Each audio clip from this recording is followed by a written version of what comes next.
Hello, I'm DK Johnston, and welcome to Alaska Filmmakers, a series dedicated to exploring the many talented individuals working in the Alaska film community. This week we take a look at the position of Assistant Director, those responsible for helping to organize and maintain the day-to-day operations on a production set. Our guest, Stacy Stuart, is a member of the Directors Guild of America and is currently working as an AD for both film and television. Stacy is also a graduate of the DGA's Assistant Director Training Program. Here's Stephanie Wonchala with more. Hi, Stacy. Welcome to the show. Thank you for having me. Of course. Let's get started with finding out how you got your start in production. All right, I guess I knew from an early age that this was something I always wanted to do. I started out in community theater, and from there I just knew that that's what I wanted to study in college, even though everyone, including mostly my family, thought I was crazy and that I should focus on journalism or mass communications, because surely I would not be getting any employment in TV and film. I then went to college at TCU and majored in radio, television, film. And then from there, I did internships and whatnot to do what I'm doing today. So are you from Alaska originally? Yes, born and raised. And what drew you to working as an assistant director? It's kind of a long, windy road. It wasn't something that I initially wanted to do. During my junior year of college, I guess the whole work experience started with my internship at The Tonight Show with Jay Leno. That was kind of my first step into working in production. I was trying to kind of figure out what I wanted to do. I was working as an intern. After graduation, I then got a job as a production assistant at The Tonight Show. I figured I'll just take what I can get, and, you know, just get the first job that came along and kind of figure out my way through LA at the time. And then from there, that really didn't have anything to lead to, so I ended up getting a job in animation. Also not something I had planned on doing, but the opportunity came up. I had been talking with some friends that I worked with, and they said, hey, why don't you talk to so-and-so? So I ended up interviewing with DreamWorks Animation, which to me, I kind of ignored the whole animation part because I was like, DreamWorks, who wouldn't want to work for DreamWorks? So I figured, I'll start in animation, but surely I can jump over to the other side. So after 3 years of working on animated movies, I said, okay, this has been great, but I just cannot stand any more time working in front of a computer. And it was, you know, definitely something I never considered but highly enjoyed, and I really wanted to be on set. So I started talking to different producers and trying to get a sense of how to take the step into live action and figure out a plan. And one producer said to me, you know what, you should be an assistant director.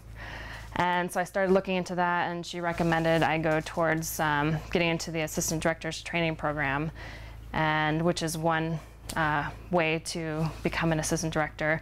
So I started researching that and changing my work path, and I got into the training program, and as of 2007, I became a full-fledged assistant director in the Directors Guild. That's a really great story, actually. Can you explain what an AD does in production? All kinds of stuff. First of all, there are basically 3 different types of ADs. There's the first AD who runs the show, the key second, and the second. They are, you know, the director's team working closely to make sure. I mean, I guess the bulk of what an AD does is to schedule and communicate, run the set on the day, and make sure that the director is achieving the goals of the, you know, the TV show, the movie, whatever it may be.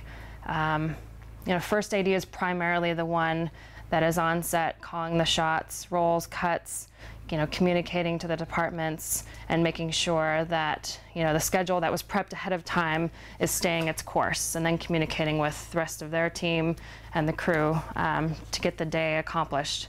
And then as well, there's, you know, the key second, which is primarily what I'm doing right now, is I'm working as a key second who does the daily call sheet, liaisoning with actors, hair, makeup, wardrobe, the rest of the crew, extras casting, to make sure that all the different elements line up and are ready in time on the day that they're supposed to be ready by.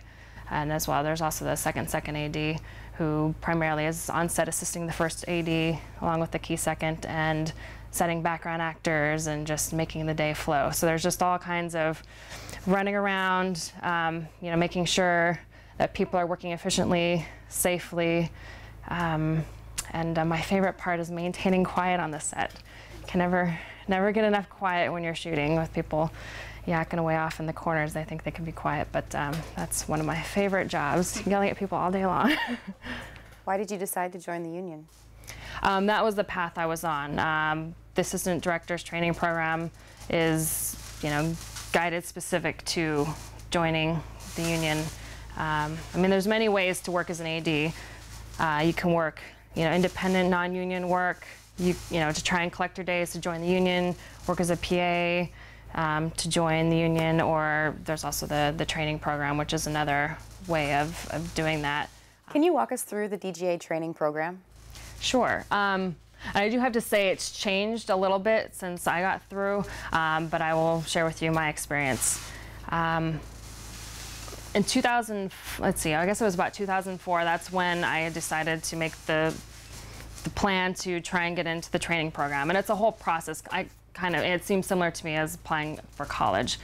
There's an application process, and from there, if you submitted the application on time and properly, there were different, I think the first step for me was a test, kind of similar to like an SAT style test, where there are a few thousand of us that gathered to answer all kinds of questions, anything from just common sense type items to organizational prioritizing skills, all that sort of thing. From there, you would wait, a month, 2 months, 3 months, and see if you made it to the next round. From there, I believe it was essays and questions and resume and all that. Turn that in, wait another 2-3 months, go and check the mailbox every day, hoping to hear word that you'd moved on to the next step. From there was a group assessment activity.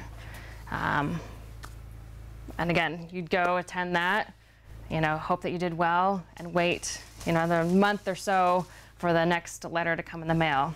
And then the final step was the big group interview. And again, from there, you had there was no sense in that interview how well you did or didn't do, and then you'd have to wait again. From then, you had to wait for the phone to ring and just hope. So for me, it was a whole, I want to say it was close to a year process of going through all these steps and waiting to hear back. And then finally, I was waiting and waiting and waiting, and the phone finally rang, and I found out that I got accepted into the training program. So that whole process was just, you really have to be dedicated just to get through that. And the whole time they're telling you, do you really want to do this? It's, it's a rough job. You want to think very hard about, entering into this line of work. The Assistant Directors Training Program consists, basically it's a 400-day program, and the trainees are treated as if they're, assistant directors in the sense that they are able to do all the duties as an assistant director without penalty, whereas on a union show, a production assistant or anyone else should not be doing these duties. So they're thrown in under the guidance of the assistant directors and the UPM on each shoot. And meanwhile, as they're working through their 400 days, there's all kinds of other learning opportunities where they have Saturday seminars, ADs or other professionals come in and talk about their role specifically as an assistant director. In general, we worked on like 50-day rotations, so you had just enough time to kind of get momentum on a show or a movie, kind of get the lay of the land, learn that whatever responsibilities you were working on before you switched to a new rotation. And sometimes too we just do day playing, or if we're lucky enough we would do a whole entire movie if it was short enough. So I went through many different TV shows, working in all capacities, anywhere from working in base camp, which the main responsibility there is you're working with hair, makeup, wardrobe, and the cast being the direct link, getting them ready in the morning, greeting them, whether it's getting them breakfast, making sure they go step into the hair and makeup trailer, communicating to the rest of the assistant directors when, they're 100% camera ready to go. And you're the one just, going back and forth with all those guys, making sure that they're on set, they're ready, they're in the right wardrobe, etc. throughout the day. And then other main opportunities, they'd be on set helping the assistant directors also set background, check-in background, and just general, facilitating of the day's events on sets. And then usually it would work out, you'd start out, you could start out anywhere in the program on your 100 days, but hopefully by the last 400 days, you're getting more involved in whether or not the ADs are offering up to let you do more challenging requirements. You're volunteering to say, hey, you know what, I'd really like to learn how to do a call sheet or step up on some more background setting or even running the set along with the first AD. Then the theory is to, and at the end of the 400 days, that then you're ready and you get signed off to be an assistant director and join the guild. So that's the prize at the end. What kind of projects do you normally involve yourself with now? I'm open to just about anything that comes along. I think mostly right now I have been working a lot of television because that's just kind of the way I came in when I graduated from the program. I had finished my 400th day on the TV show Monk, and they just had a couple weeks left before they went on hiatus, and we got along so great and I became such a part of the team that they ended up hiring me as the additional second. They actually didn't have an additional second at the time, but they didn't want to lose me, so they created that position on the show so I could stay and finish up till hiatus. And then it worked out that when we came back from hiatus, the second didn't come back, and they brought me back instead. So from there, I've just been working, doing a lot of television programs that come back for multiple seasons, and I've gotten in tight with a couple of assistant director teams, and I kind of been traveling with them show to show on different things. Ultimately, I would like to do more movies than I've been doing now, but the television work is definitely, it's, good, long, steady bit of work, and it's been good to really, since I'm still a new new AD, to really learn and hone my skills in television, because it's a constant, 5 days a week, just hitting it hard every week for multiple months. So what brought you back to Alaska? Alaska, you just can't get away from. LA's been great, and definitely as far as the work is concerned for me, that's where the bulk of the work is, but it does get old after a while. I was fortunate enough to get hired as a second AD on Big Miracle, so that brought me back last winter, and it was just really amazing to get to work on a project, in my home state, with Alaskans, and in fact it being a story that happened when I was a young girl. So I just never thought in 1988 that many years later I would get to play such a role in this story.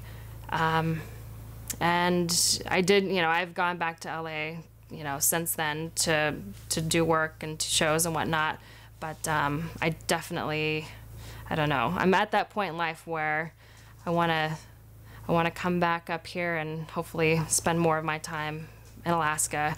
And filming continues to develop as it is now. I could see that happening. Whereas maybe 5 years ago, there really wasn't anything for me here, so I've had to leave to work in LA. But I think there's a lot of potential here, so that's why I'm here. And what a neat thing to bring you back, right? Mm-hmm.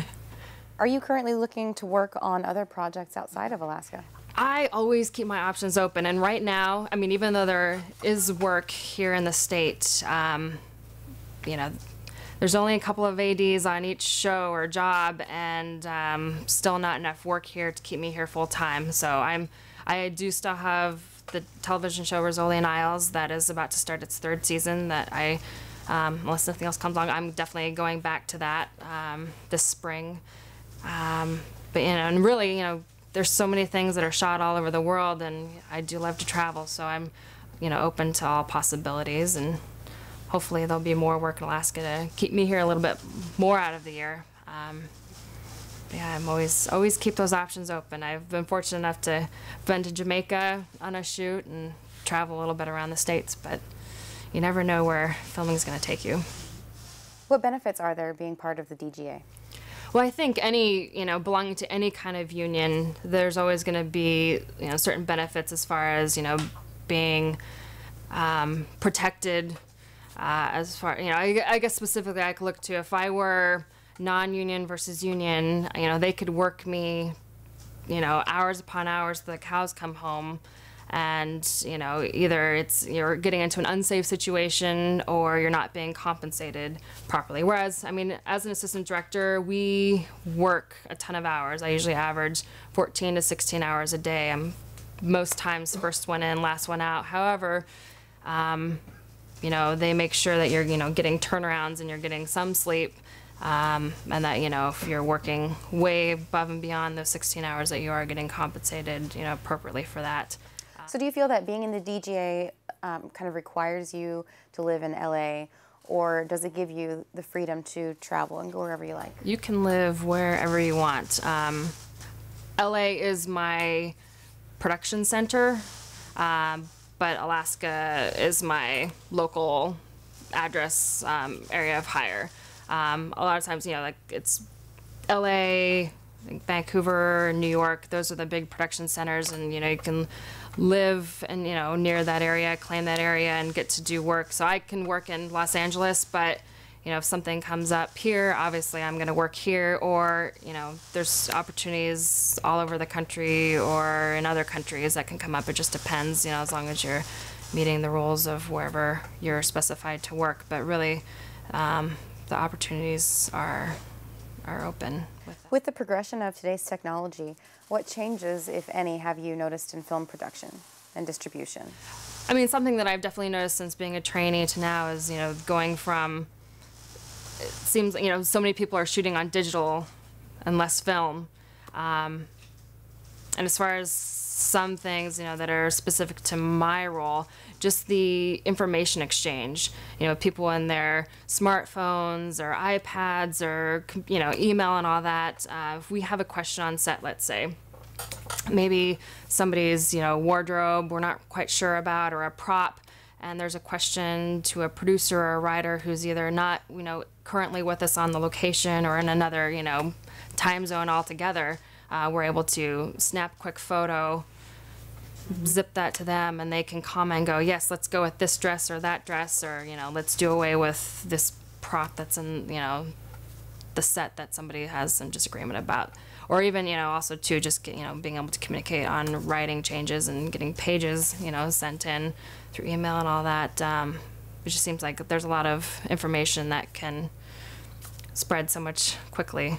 And that was also something too that was very helpful in animation world as well, being able to do teleconferences and whatnot, from our studio in Glendale, California, outside of LA, to Northern California with our sister's studio, and being able to communicate about, we'd pull shots up or artwork up and have, a whole conversation and critique or whatnot, get stuff approved and moved down just with all that information transfer. As Alaska develops its own film industry, have you seen growth in local film productions? Oh, definitely. And I'm thinking back to when I was growing up and this, deciding that this was the field I wanted to pursue, and even, going towards pursuing college. I definitely didn't get the sense that there was this much happening at the time. And since I've been back really paying attention to it the last couple of years, there's a lot more activity. I'm always seeing on Facebook people, getting together with their buddies, making short films. There's all kinds of little festivals around town, and just people getting together and sharing their work, and a lot more buzz too, especially with the bigger productions coming into town. I think that's definitely awakened some people's interests and desire to do this. Do you have any advice for other Alaskan filmmakers? I would say my biggest piece of advice is run, unless you really, really want to do this. I mean, it can be a really crazy, intense process. Being freelance and taking, just really sticking your neck out there. If you want to do it, dedicate and do it. Don't just go halfway. Just make it happen and keep trying. Get out there, and especially with technology these days. I mean, you can practically make a movie on your iPhone or with iMovie and all those things. I mean, you don't need much to just kind of get your feet wet. So I would say just start making movies if that's what you want to do. Is there anything else you'd like to share? I mean, I think that, as far as being an assistant director goes, the thing that I know, the thing that we have to prepare for most of our day is that you plan that the day will go wrong. No matter how much preparation you do, always plan that something, if not the whole thing, is going to go wrong. That's just the nature of the business. There's so many variables, so many different people come together. You're working with, you know, the crowds outside to losing daylight, or you know, dog down the street barking. You just never know where you're gonna get, or people getting sick. I can recall one day on a TV show where we just could not win, from the stomach virus going through and people starting to get sick and switching out script supervisors, to another actress falling ill, doing a company move same day, camera truck getting into an accident. We finally get to our second location, and then there's some kind of a power technical problem, and just thing after thing after thing, and you just have to roll with it and be able to learn how to troubleshoot. And in the process, I mean, I like to practice that you are pleasant as you do it, because you're with all these people for many, many hours, usually, you know, 12 to 14 hours on any given day, sometimes many more than that. And that, you know, treat everyone with respect. Hopefully you can have a good time without it you know, detracting from the task at hand, but just, you know, come together, get it done, and just know that it's not always going to be perfect every time, but hopefully you'll have some good stories at the end of the day. That's all the time we have today in Alaska Filmmakers. To learn more about Stacy and the Directors Guild, please visit our website at alaskafilmmakers.com. We'd like to thank Stacy for stopping by the show today, and AK Grip and Lighting for their hospitality. We'd also like to thank all of our sponsors and supporters who helped make this season of AKF possible. Join us next week as we talk shop with local grip and electrician David Ochoa. And until then, remember, everyone has a story to tell.